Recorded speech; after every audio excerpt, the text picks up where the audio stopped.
अस्सलामुअलैकुम स्टूडेंट्स, आज हम 8th क्लास कंप्यूटर का chapter number 1 networks and communication करने जा रहे हैं। तो चैप्टर स्टार्ट करने से पहले आपको पता होना चाहिए कि नेटवर्क्स का मतलब क्या और कम्युनिकेशन का मतलब क्या है। ठीक है, द वर्ड नेटवर्क का मतलब है कि जब दो या दो से ज़्यादा कंप्यूटर आपस में मिल जाते हैं, कनेक्ट हो जाते हैं, तो वो एक नेटवर्क क्रिएट कर देते हैं। सबसे छोटा नेटवर्क होता है दो कंप्यूटर्स का। एक कंप्यूटर कभी भी नेटवर्क क्रिएट नहीं कर सकता। जब दो कंप्यूटर आपस में कनेक्ट हो जाते हैं, जैसे यहाँ पे आपको नज़र आ रहा है 1, 2 और 3 कंप्यूटर आपस में कनेक्ट है, तो ये एक नेटवर्क बन गया।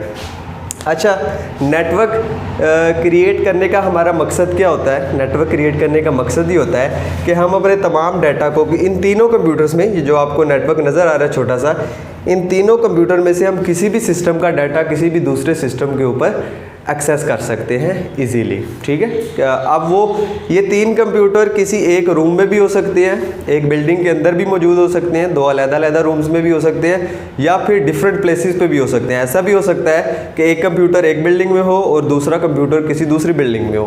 तो इस तरह से भी आप एक नेटवर्क क्रिएट कर सकते हैं। ये एक बेसिक कॉन्सेप्ट है नेटवर्क का। आगे हम इसे मज़ीद डिटेल में इंशाल्लाह पढ़ेंगे। ठीक है, अच्छा, इसके साथ ही आगे, ये तो बिल्कुल बेसिक कॉन्सेप्ट हो गया नेटवर्क का। तो आगे हमारे पास जो टॉपिक है वो है कंपोनेंट्स ऑफ कंप्यूटर नेटवर्क। कि जब हम नेटवर्क क्रिएट करते हैं, नेटवर्क बनाते हैं, तो उसके कौन से बुनियादी अज्जा होते हैं जो ज़रूरी होते हैं। एक नेटवर्क क्रिएट करने के लिए कौन कौन सी चीज़ें हमें दरकार होती हैं, कौन कौन सी चीज़ें हमारे पास मौजूद हों तो हम नेटवर्क को क्रिएट कर सकते हैं, एक अच्छा नेटवर्क बना सकते हैं। तो उसमें हमारे पास टोटल 4 चीज़ें होती हैं। Number 1 is sending device, number 2 is receiving device, number 3 is communication device and number 4 is transmission media. अच्छा, यहाँ पे जो पहली ऑप्शन है आपके पास सेंडिंग डिवाइस। तो सेंडिंग डिवाइस क्या होता है? यहाँ पे एक नेटवर्क आपके सामने क्रिएट किया हुआ है, मैं इसी से आपको थोड़ा समझाने की कोशिश करता हूँ। सेंडिंग डिवाइस बेसिकली क्या है कि जब नेटवर्क क्रिएट होता है तो उसमें एक से ज़्यादा डिवाइसेस आ जाती हैं। ठीक है, तो मैंने आपको पहले चूँकि बता दिया कि उसमें आप डाटा को ट्रांसफ़र करते हैं, किसी एक भी डिवाइस में से दूसरी डिवाइस में डाटा को ट्रांसफ़र करने के लिए आप नेटवर्क को क्रिएट करते हैं। अब आप एक कंप्यूटर से दूसरे कंप्यूटर में डाटा को ट्रांसफ़र करेंगे। तो यहाँ पे मैं इसको अपने माइंड में रखना है कि हम सेंडिंग डिवाइस को डिस्कस करने जा रहे हैं। ठीक है, तो आप एक सिस्टम में से दूसरे सिस्टम में लेट्स सपोज डाटा सेंड करने जा रहे हैं। लेट्स सपोज आपने सोचा कि आप अपने सिस्टम नंबर 1 में से सिस्टम नंबर 2 के अंदर फाइल्स को ट्रांसफ़र करेंगे। ठीक है, तो जिस सिस्टम के अंदर से आप फाइल्स को दूसरे सिस्टम के अंदर ट्रांसफ़र कर रहे हैं वो आपकी सेंडिंग डिवाइस होगी। मीन्स इस कंप्यूटर नंबर 1 में से आपकी फाइल्स ट्रांसफ़र हो रही है तो कंप्यूटर नंबर 1 को आप कहेंगे ये आपकी सेंडिंग डिवाइस है। और इसी तरह जो कंप्यूटर आपकी फ़ाइल्स को रिसीव कर रहा है, जहाँ पे आपकी फ़ाइल्स पहुँच रही हैं, वो आपकी क्या होगी? रिसीविंग डिवाइस होगी। तो इसी तरह चूँकि मेरे कंप्यूटर नंबर 2 पे फाइल्स रिसीव हो रही हैं, इसीलिए मैं इसे रिसीविंग डिवाइस का नाम दे दूँगा। ठीक है, तो यहाँ पे मैंने 2 चीज़ें डिस्कस कर दी, एक तो हमारी सेंडिंग डिवाइस और एक रिसीविंग डिवाइस। सेंडिंग डिवाइस वो है जहाँ से हम फाइल्स को ट्रांसफ़र कर रहे हैं, और रिसीविंग डिवाइस वो है जो आपकी फाइल्स को रिसीव कर रही है सेंडिंग डिवाइस में से। तो यहाँ पे सेंडिंग डिवाइस भी आपकी ये मैंने क्लियर की, और इसी के साथ ही आपकी रिसीविंग डिवाइस भी क्लियर हो गई। जो फाइल्स आपकी रिसीव जहाँ पे हो रही है उस सिस्टम को आप कहेंगे वो रिसीविंग डिवाइस है। ठीक है, अच्छा, इसी तरह आप तीसरे पॉइंट पे आ जाएं जिसे हम कहते हैं कम्युनिकेशन डिवाइस।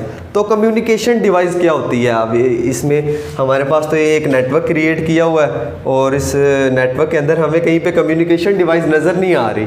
तो कम्युनिकेशन डिवाइस बेसिकली क्या होती है? कम्युनिकेशन डिवाइस यहाँ पे मैं आपको बना के दिखा देता हूँ। कम्युनिकेशन डिवाइस, ये देखें कि 3 कंप्यूटर्स आपस में अटैच है और एक नेटवर्क बनाया हुआ है। मैंने इनके दरमियान में ये 2 कम्युनिकेशन डिवाइसेस बना दी हैं। कम्युनिकेशन का मतलब होता है बातचीत करना, और कम्युनिकेशन डिवाइस होती है जो इन तीनों कंप्यूटर्स को आपस में बातचीत करने में मदद देगी, इन तीनों को आपस में कनेक्ट रहने में मदद देगी, इन तीनों को आपस में डाटा को ट्रांसफ़र करने के लिए मदद देगी। इसकी एक सिंपल और सादा सी एग्जांपल हमारे पास होती है मोडेम। आप जानते होंगे मॉडेम क्या होता है, हम घरों में इंटरनेट लगवाते हैं जब, तो हमारे पास एक मॉडेम होता है, ठीक है। वो क्या करता है कि हमारी डिवाइसेस को कनेक्ट रखता है। हमारा जो राउटर लगा हुआ होता है छत के ऊपर, उससे सिग्नल्स को कैच करता है और आगे हमारी तमाम डिवाइसेस के अंदर उनको डिस्ट्रीब्यूट करता है। यही काम यहाँ पे मॉडेम का भी है कि ये मॉडेम 1, 2 और 3 कंप्यूटर्स को आपस में अटैच रखेगा। सिर्फ एक तार से तीनों कंप्यूटर्स को अटैच कर देना ये एक नेटवर्क क्रिएट नहीं होता, आपको इसके लिए कम्युनिकेशन डिवाइसेस की भी ज़रूरत पड़ती है, ठीक है। इसी तरह हमारा जो चौथा और आखिरी पॉइंट है वो है ट्रांसमिशन मीडिया। तो ट्रांसमिशन मीडिया क्या होता है? ट्रांसमिशन का मतलब होता है कि चीज़ों को ट्रांसफ़र करना, ट्रांसफ़र से लिखना है। तो अब ट्रांसफ़र तो हमने फाइल्स करनी है, कंप्यूटर में से दूसरे कंप्यूटर में हमने फाइल्स ट्रांसफ़र करनी है।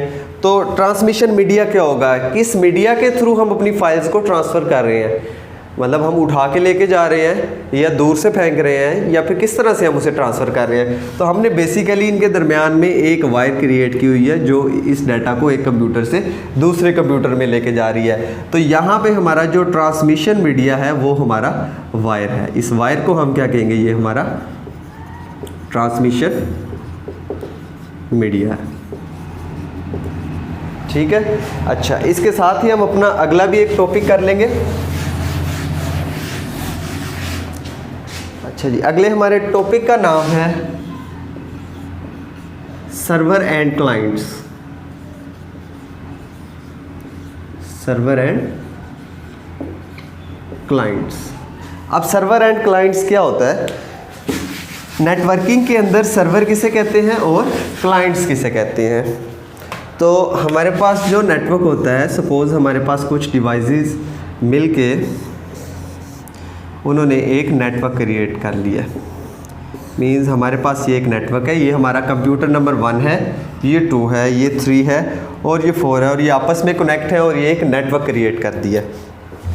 अच्छा, यहाँ पे अगर मैं देखूँ कि एक कंप्यूटर में और इनके साथ अटैच कर देता हूँ। नेटवर्क में हमारे पास नेटवर्क की इकसाम्स होती हैं, उनमें से एक इकसाम ये भी होती है जिसे हम क्लाइंट सर्वर नेटवर्क कहते हैं। क्लाइंट सर्वर नेटवर्क में क्या होता है कि आपके पास कुछ सर्वर्स होते हैं और एक क्लाइंट होता है। एक क्लाइंट से मुराद के इस तमाम नेटवर्क में से जितने भी कंप्यूटर हैं, इनमें से एक कंप्यूटर आपका क्या होगा? सर्वर, जिसे हम सर्वर कहेंगे, जो इस पूरे नेटवर्क का मास्टरमाइंड होगा। इस कंप्यूटर के थ्रू आप तमाम कंप्यूटर्स को एट अ टाइम एक्सेस कर सकते हैं इस एक कंप्यूटर से। अगर आप इस एक कंप्यूटर को ऑफ़ कर देंगे, बाकी सारे कंप्यूटर्स भी ऑफ हो जाएंगे। अगर आप इस एक कंप्यूटर से इंटरनेट कनेक्शन ऑफ कर देंगे, बाकी सारे कंप्यूटर से भी ऑफ हो जाएंगे। तो ये जिस तरह हम लैब्स, बड़ी बड़ी हमारी कंप्यूटर लैब्स होती हैं, उसके अंदर हम क्लाइंट सर्वर नेटवर्क को यूज़ करते हैं, जिसमें हमारे पास एक सर्वर होता है, किसी एक शख्स के हाथ में कंट्रोल होता है, वो उसी को यूज़ करते हुए तमाम कंप्यूटर्स को कंट्रोल करता है। इसकी एक एग्जांपल, जैसे हमारे ऑनलाइन एग्ज़ाम्स होते हैं, तो अगर हमारा पेपर एक मखसूस वक्त पे स्टार्ट होना है तो उससे पहले ही उम्मीदवार को उनकी कुर्सियों पे और कंप्यूटर्स पे बिठा दिया जाता है। तो जैसे ही आपका टाइम शुरू होता है तो आपको वहाँ पे पेपर नज़र आ जाता है। वो बेसिकली सर्वर वाले कंप्यूटर से तमाम क्लाइंट कंप्यूटर्स के ऊपर पेपर्स को शो कर दिया जाता है। वो